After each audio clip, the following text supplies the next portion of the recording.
매일 성경 묵상을 돕는 해설 가이드입니다. 안녕하세요. 묵상 코치입니다. 함께 읽고 나눌 말씀은 예레미야 17장 1절에서 18절까지 말씀입니다. 유다의 죄는 한계를 넘었습니다. 마음에서 나오는 것이 모두 악한 것뿐입니다. 생각은 온통 우상들로 가득 찼습니다. 요하를 버리고 우상을 숭배한 유다는 가나안을 떠나 이방 땅에서 우상을 숭배하는 이방인을 섬겨야 합니다. 1절에서 4절을 보겠습니다. 1절에서 4절은 지워질 수 없는 유다의 죄에 대해서 말합니다. 유다의 죄가 어떤 경우에도 지워지지 않게 초기 금강석으로 된 철필로 그들의 마음판과 그들의 제단불에 깊이 새겨졌습니다. 여호와의 말씀이 새겨져야 할 마음에 죄악이 기록됐습니다. 히브리인들에게 마음은 사고하고 계획하고 판단하는 신체 기관입니다. 부패한 마음에서 나올 수 있는 것은 죄뿐입니다. 범죄가 하나의 가능성이 아니라 본성에 따른 필연이 되었습니다. 제단불은 특히 속죄 제물에 피를 바르는 것으로 대제사장은 1년에 한 번 수송아지 피와 염소의 피를 가져다가 제단 기퉁이 뿔들에 바르고 또 손가락으로 피를 그 위에 7번 뿌려 제단을 성결하게 합니다. 제단불이 속죄의 기능을 상실하기에 만판에 새긴 유다의 죄를 속할 수 있는 길도 완전히 사라집니다. 제단불에 새겨진 유다의 죄는 다른 한편으로 죄적 경건에 대한 고발이기도 합니다. 유다는 죄에서 떠나는 대신에 속죄제의 피를 제단의 뿔에 발랐습니다. 죄를 지을수록 점점 더 제단뿔은 짐승의 피로 얼룩졌습니다. 피로 더럽혀진 제단뿔은 유다의 죄가 얼마나 심각한지를 보여주는 증거가 됩니다. 만판에 새겨진 유다의 죄는 풍년제의 우상숭배였습니다. 요하를 기억해야 할 유다 사람들이 높은 언덕 위에 푸른 나무 곁에 있는 그 제단들과 아세라들을 기억했습니다. 다시 말해 가나안의 풍요제의에 깊이 연루되었습니다. 모든 높은 산 위에서와 모든 푸른 나무 아래서의 음행을 즐기던 자들이 여호와의 성전을 찾아와서 속죄제를 드렸습니다. 아세라는 원래 가나안의 최고 신 엘의 동반자로 풍요를 주관하는 여신이었지만 때로는 제단 곁에 세워놓은 나무 기둥을 가리키기도 합니다. 제단불을 짐승의 피로 얼룩지게 만들고 온 땅을 우상의 제단들과 아세라들로 더럽힌 자들에게 여호와께서 명렬한 진노로 징벌하십니다. 여호와께서 유다의 모든 재산과 보물을 적군에게 그들의 전리품으로 내어주십니다. 풍요를 기원하며 우상을 찾아간 결과 유다 백성은 여호와께서 주셨던 모든 풍요를 빼앗깁니다. 우상의 제단을 쌓았던 산당들도 침략자들에 의해 짓밟힙니다. 산당의 유리는 우상의 실체가 헛것임을 증언합니다. 유다가 여호와에게서 등을 돌리게 만든 풍요제의 우상들은 우상숭배자들은 물론 자신들도 지키지 못합니다. 미운 물건의 시체인 우상숭배하는 자는 우상처럼 시체가 됩니다. 침략자들에 의한 약탈과 짓밟힘으로 여호와의 맹렬한 진노가 누그러지는 것은 아닙니다. 그분의 노는 맹렬하게 불타는 불로 유다를 남김없이 태워버리십니다. 유다는 여호와께서 상속재산으로 준 가나안을 내놓고 알지 못하는 땅으로 가서 자신들을 멸망시킨 원수들을 섬겨야 합니다. 여호와께서 주신 자기 땅에서 자유민으로 살다가 유다가 이방에서 정복자들의 종이 됩니다. 영원히 타는 불은 여호와의 분노뿐 아니라 유다가 저지른 죄의 심각성도 함께 보여줍니다. 유다의 죄가 마흔판과 제단불에 초기 금강석으로 된 철필로 새겨져 영원히 지워지지 않기 때문에 여호와께서도 꺼지지 않고 영원히 타는 불로 그들을 징벌하십니다. 다음은 5절에서 8절을 보겠습니다. 5절에서 8절은 저주와 축복에 대한 내용입니다. 사람을 의지하는 자의 저주받은 운명과 사람을 신뢰하는 자의 복받은 삶은 지혜 문학에서 자주 다뤄지는 주제입니다. 인생은 의지하는 대상에 따라 두 종류로 나눌 수 있습니다. 첫째 부류는 사람을 믿으며 육신으로 그의 힘을 삼고 마음이 여호와께서 떠난 인생들입니다. 자기 능력과 사회 정치적 자산을 의지하고 자기 중심적으로 세속적 가치관을 추구하는 자들입니다. 이들은 사막의 떨기나무 같아서 좋은 일이 오는 것을 보지 못하고 강야, 간주한 곳, 건건한 땅, 사람이 살지 않는 땅에 살게 됩니다. 사막의 떨기나무는 척박한 환경에서 겨우 생명을 보존하며 힘겹게 살아가는 식물을 상징합니다. 여호와를 떠나 사람을 의지하는 자에게 이 세상은 동식물도 살아가기 힘든 강야가 됩니다. 좋은 일이 오는 것을 보지 못하고는 형편이 앞으로도 나아질 여지가 없음을 의미합니다. 간주한 땅은 메마른 암석지대나 용암으로 덮인 벌판을, 건건한 땅은 소금기 있는 땅을 가리킵니다. 돌로 덮인 땅이나 소금 땅에서는 식물이 자랄 수 없는 것처럼 그 마음이 여호와를 떠난 자는 사람이 살 수 없는 땅에 살아야 합니다. 그는 힘겹게 살다가 열매를 맺지 못하고 사라집니다. 둘째 부류는 여호와를 의지하며 여호와를 의뢰하는 사람으로, 그는 물가에 심겨진 나무가 그 뿌리를 강변에 뻗치고 더위가 올지라도 두려워하지 아니하며 그 입이 청정하며 가무는 해에도 걱정이 없고 결실이 끝이 아니함 같습니다. 메마른 땅에서 힘겹게 생명을 유지하는 떨기나무와 달리 시냇가에 뿌리를 내린 나무는 물을 충분히 공급받기에 무더위와 가뭄이 닥쳐와도 싱싱한 생명력을 잃지 않고 풍성한 열매를 맺습니다. 마찬가지로 여호와께 의지하는 사람은 생수의 근원으로부터 생명수를 공급받기에 한란과 재난이 닥쳐와도 풍성한 열매를 맺으며 풍요로운 삶을 즐깁니다. 축복과 저주는 우연이나 운명의 산물이 아닙니다. 사람이 누구를 의지하냐에 따라 그 인생에 저주가 주어질 수도 있고 축복이 주어질 수도 있습니다. 9절에서 10절을 보겠습니다. 9절에서 10절은 행위에 따라 보응하시는 여호와에 대해서 말합니다. 사람을 의지하는 자가 저주를 받고 여호와를 의뢰하는 자가 복을 받는다는 가르침이 바르게 적용되기 위해서는 하나의 전제 조건이 충족돼야 됩니다. 누가 사람을 의지하고 누가 여호와를 의뢰해야 하는지 알 수 있어야 합니다. 사람의 마음을 알 수 없다면 사막의 떨기나무와 물가에 심겨진 나무를 구별하는 것도 불가능해집니다. 그런데 만물보다 거짓되고 부패한 것이 사람의 마음이기 때문에 사람은 서로의 마음을 알 수 없고, 마음을 알 수 없기 때문에 누가 사막의 떨기나무이고 누가 물가에 심긴 나무인지 판단할 수 없습니다. 사람이 판단해야 한다면 의인의 축복과 악인의 저주에 관한 가르침은 더는 유효하지 않습니다. 하지만 사람의 마음을 헤아리는 주체가 여호와시라면 사정은 전혀 달라집니다. 은밀한 곳까지 들여다보시는 분께서 최종 판단자이시기 때문에, 곧 의로우신 재판관 여호와께서 주신 말씀이기 때문에 이 가르침은 언제나 유효합니다. 사람의 마음을 속속들이 알고 계신 여호와께서 각 사람이 살아온 길을 빠짐없이 살피시고 10절에 그의 행위와 그의 행실대로 갚으십니다. 악인의 승리와 번성은 일시적인 현상에 불과합니다. 교란한 자들이 때로는 물가에 심긴 나무처럼 잘 자랄 때도 있지만 여호와는 이들의 감춰진 마음을 모두 아십니다. 다른 새의 알을 훔쳐서 부화시킨다는 속설이 있는 자고새의 비유를 들어 재물을 탐하는 부자의 어리석음을 고발합니다. 부활하는 다른 새가 때가 되면 품어준 자고새를 떠나가는 것처럼 불의한 방법으로 긁어모은 재산도 마찬가지입니다. 탈법과 불법을 마다하지 않고 애써 모아보지만 그런 재산은 평생 간직할 수 없습니다. 그의 중년에, 즉 한창 때 불법으로 쌓은 재물은 갑자기 사라져버립니다. 남의 것을 빼앗은 것이기에 때가 되면 가짜 주인을 떠나 원주인에게로 돌아갑니다. 정당하지 못한 방법으로 재물을 축적한 부자는 그 부를 즐길 수 없고 결국은 어리석은 자가 됩니다. 지혜로운 자는 이러한 이치를 잘 알기 때문에 결코 불의를 치부하는 자에게 걸려 넘어지지 않습니다. 12절에서 13절을 보겠습니다. 12절에서 13절은 이스라엘 소망 여호와에 대해서 말합니다. 현재 문맥에서 이 두 절은 압달랍과 예레미야의 세 번째 고백을 이어주는 역할을 담당합니다. 전자와 관련해 여호와를 이스라엘의 소망으로 고백하는 자는 물가에 심어진 나무와 같고 여호와를 버리는 자는 사막의 떨기나무와 같습니다. 또 우리의 찬양에 의해 예레미야의 개인적 고백이 공동체의 고백으로 읽힐 수 있게 됩니다. 예레미야가 여호와로부터 구원과 의로움을 찾으면서 고난을 극복했던 것처럼 이스라엘은 구원의 소망이신 여호와로부터 생수의 근원을 찾아 자신들의 수치를 극복해야 합니다.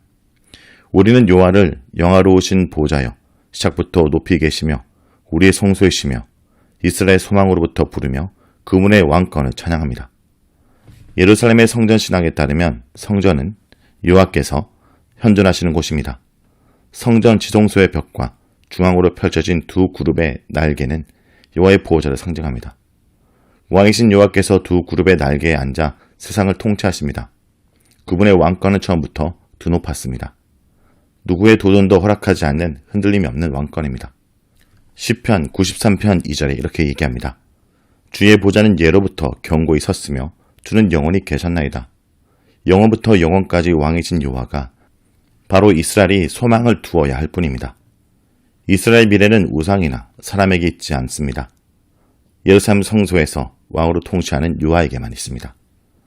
요아를 영원하신 왕으로 찬양하는 자들에게는 소망이 있지만 그분을 버리는 자는 수치를 당합니다.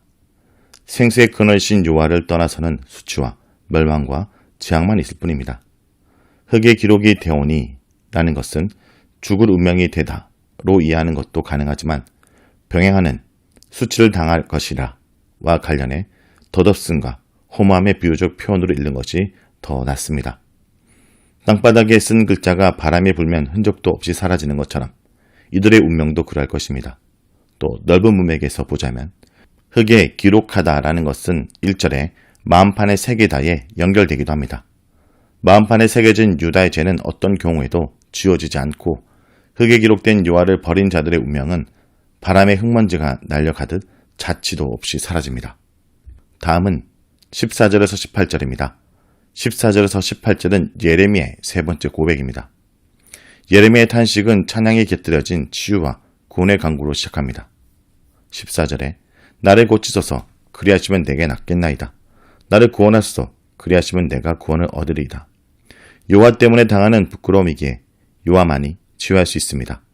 또 요아께서 분노로 채우셔서 생긴 고통과 상처이기에 요아를 제외하고는 그 누구도 치유해 줄 수 없습니다. 주변에는 대적만 가득할 뿐입니다. 여기서 고난과 재앙과 질병에 대한 고침은 여호와의 구원을 의미합니다. 강구의 동기로 제시된 찬양은 여호와의 구원 능력에 대한 신뢰와 기대를 담고 있습니다. 찬양을 받으시는 분만이 백성을 구원하실 수 있고 구원하신 분만이 백성의 찬양을 받으십니다. 여호와의 능력을 인정하는 자만이 그분께 구원을 강구하고 그분의 구원을 경험한 자만이 그분께 찬양을 돌립니다. 이런 배경에서 기도자들은 여호와의 구원을 찬양할 수 있게 구원해달라고 간구합니다. 이스라엘 시편 전통에서 간구와 찬양은 거의 짝을 이루며 나타납니다. 예레미야가 간구하는 치유와 구원은 물론 개인적 차원에 속한 것이 아니었습니다. 말씀 선포자로서 겪는 고난과 좌절, 곧 적들의 조롱이었습니다. 이들은 여호와의 말씀이 어디 있느냐, 이제 임하게 할지어다 하며 예레미야를 무시했습니다. 그리하여 예레미야는 여호와의 영원히 타는 불을 선포합니다. 정통적인 구원 신학에 길들여진 자들은 예레미야의 심판 메시지를 도무지 납득할 수 없었습니다. 예레미야의 탄식과 간구에 여호와께서 답하지 않으신 이유를 추론하기가 어렵지 않습니다. 선포한 심판이 이루어져 유다가 멸망하기까지 예레미야는 계속 무시당하고 조롱당할 수밖에 없었습니다. 적들의 조롱에 맞설 수 없는 예레미야는 자신에 대한 판단을 심장을 살피며 폐부를 시험하고 각각 그의 행위와 그의 행실대로 보응하시는 여호와께 맡깁니다.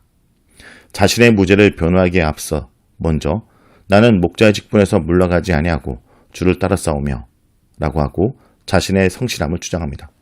15절과 함께 읽으면 예레미야는 자신이 사명을 충분히 수행할 수 있기 때문에 적들로부터 조롱을 당하는 말로 여호와께 책임을 돌립니다. 한편 목자는 주로 왕과 같은 통치자를 가리키는 표현으로 연자에게 적용된 경우는 거의 없습니다. 목자가 먹잇감을 찾는 들짐승을 피하지 않고 맞서 싸우는 것처럼 예레미야도 적들의 위협에 굴하지 않고 당당히 맞섰음을 보여주는 것 같습니다. 맡겨진 직분을 충실히 수행했음을 주장한 후에 예레미야는 심판의 메시지와 관련해서 자신의 활동을 변호합니다. 재앙의 날도 내가 원하지 아니했음을 주께서 아시는 바라. 내 입술에서 나온 것이 주의 목전에 있나이다. 예레미야가 개인적으로 유다 멸망을 바라고 심판을 선포한 것이 아닙니다. 여호와께서 멸망과 유배의 말씀을 주셨기 때문에 그렇게 전한 것입니다. 아마도 적들은 심판 메시지에 그의 악한 마음이 담겨 있다고 생각하고 예레미야를 멸망을 바라는 자로 고발했던 것 같습니다. 누가 의로운지 재앙의 날에 분명하게 드러나기에 예레미야는 주는 내게 두려움이 되지 마옵소서 하고 호소합니다. 여호와께서 예언자에게 두려움이 되신다는 말은 그의 사역이 여호와에 의해 인정받지 못함을, 곧 선포대로 이루어지지 않음을 의미합니다. 재앙의 날에 예레미야는 여호와를 피난처로 경험하고 그의 선포를 부정했던 자들은 여호와를 두려움으로 만나게 됩니다. 박해한 자들의 멸망이 다른 한편으로는 박해를 당하는 자의 의로움을 확인해 주기 때문에 예레미야는 적들의 멸망을 여호와께 간구합니다. 재앙의 날은 예레미야가 치욕과 두려움에서 완전히 벗어나는 날이자 그를 박해하는 자들이 최종적으로 치욕과 두려움에 떨어지는 날입니다. 치욕을 당하다와 13절에 수치를 당하다는 같은 동사로 예레미야를 박해한 자들이 바로 생수의 근원이신 여호와를 버린 자들임을 보여줍니다. 놀라게 하다와 17절의 두려움도 같은 어근에서 나온 단어로 여호와께서 예레미야에게는 피난처가 되시고 그를 박해한 자들에게는 두려움이 되십니다. 적들의 멸망을 강구하는 재앙의 날을 그들에게 임하게 하시며 배나되는 멸망으로 그들을 멸하소서와 적들의 고발에 맞서 자신을 변호하는 13절에 재앙의 날도 내가 원하지 아니했음은 서로 충돌하는 것처럼 보이지만 이는 현대적 사고에 따른 판단입니다. 박해자들에 대한 복수 요청은 여호와의 공의에 근거한 사법적 호소로 현재의 문맥에서는 15절의 조롱과 함께 살펴보아야 합니다. 두 절은 동사 임하다에 의해 서로 긴밀하게 연결됩니다. 적들은 여호와의 말씀이 어디 있느냐 이제 임하게 할지어다 하면서 예레미야를 조롱하고 예레미야는 재앙의 날을 그들에게 임하게 해달라고 여호와께 간구합니다. 예언자의 신적 정당성이 부정당한 곳에는 선포의 성취를 통해서만 그 정당성이 입증될 수 있습니다. 재앙의 날이 임하느냐 그렇지 않느냐에 따라 예레미야가 여호와로부터 보냄을 받은 예언자인지 그렇지 않은지가 결정됩니다. 자, 여기까지가 예레미야 17장 1절에서 18절까지 말씀입니다. 오늘 말씀을 통해 우리는 무엇을 묵상하고 적용해야 할까요? 자기 백성이 사람이나 어떤 권력보다도 생수의 근원인 자신만을 생수의 근원을 의지한 의인과 버린 악인의 결과를 비교해 보십시오. 물이 없어 간조하여 사람이 거하지 못하는 땅인 강야에는 떨기나무와 강변의 뿌리를 내리고 청정한 잎과 무성한 결실을 맺는 나무로 비유하고 있습니다. 성도 여러분, 우리는 지금 눈앞의 풍요를 마다하고 보이지 않는 하나님과 그분의 약속을 믿고 살기에 점점 어려워지는 세상에 살고 있습니다. 하지만 쉽고 분명해 보이더라도 사람이나 권력 앞에 굴복하지 말고 믿음과 선의를 지키는 주의 백성들에게 간절히 기도드립니다.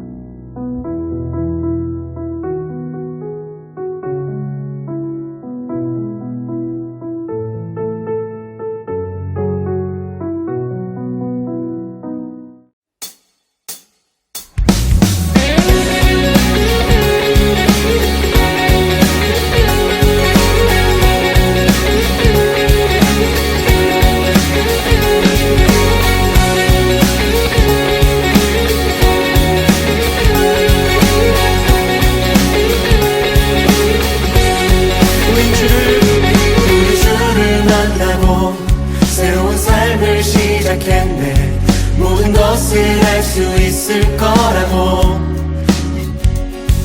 자신감으로 가득 설레는 마음만으로 넘어지고 일어나기도 해. 오랜 시간 서서히 차오르는 믿음은 그 걸음을 재촉하지 않고 이전마다는 삶의 무게로 한 발 한 발 힘을 주며 걸어가게 하는 신비가 있네. 함께 오늘 수많은 문제와 고통이 우리를 에워싸고 시기하지만 주를 향한 노래는 멈출 수 없어. 할렐루야 소리쳐요. 한 번 더 우린 주를 만나고 새로운 삶을 시작했네. 모든 것을 할 수 있을 거라고 자신감으로 가득 설레는 마음만으로 넘어지고 일어나기도 해.